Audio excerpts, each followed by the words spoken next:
Buddha preached his first sermon at the city of Benares, most holy of the dipping places on the river Ganges. That sermon has been preserved and is given here. It reflects the Buddha's wisdom about one inscrutable kind of suffering. Kissa Gautami had an only son and he died. In her grief, she carried the dead child to all her neighbors, asking them for medicine, and the people said, "She has lost her senses, the boy is dead." At length, Kissa Gautami met a man who replied to her request, "I cannot give thee medicine for thy child, but I know a physician who can." And the girl said, "Pray tell me, sir, who is it?" And the man replied, "Go to Sakyamuni, the Buddha."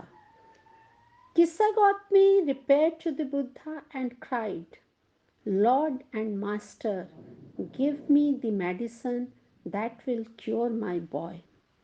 The Buddha answered, "I want a handful of mustard seed." And when the girl in her joy promised to procure it, the Buddha added, "The mustard seed must be taken from a house where no one has lost a child, husband, parent, or friend."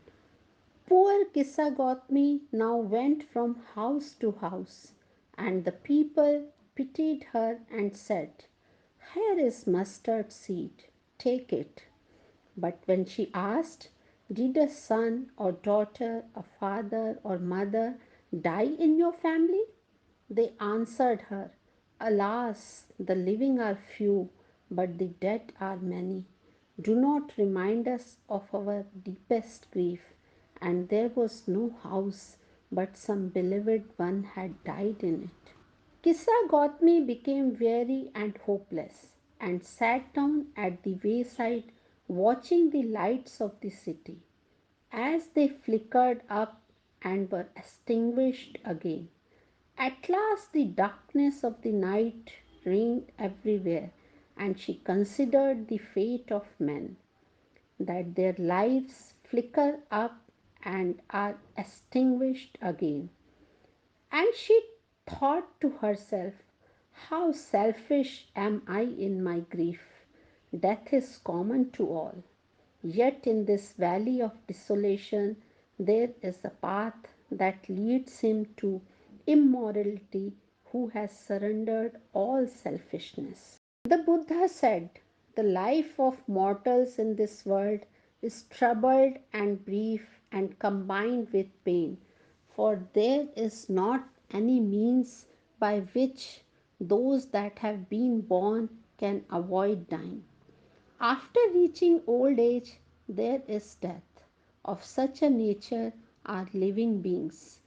As ripe fruits are early in danger of falling, so mortals, when born, are always in danger of death. As all earthen vessels made by the potter end in being broken, so is the life of mortals. Both young and adult, both those who are fools and those who are wise, all fall into the power of death. All are subject to death. Of those who overcome by death depart from life. A father cannot save his son, nor kinsmen their relations. Mark, while relatives are looking on and lamenting deeply, one by one mortals are carried off, like an ox that is led to the slaughter. So the world is afflicted with death and decay. Therefore, the wise do not grieve, knowing the terms of the world. Not from weeping nor from grieving will anyone obtain peace of mind. On the contrary, his pain will be the greater and his body will suffer.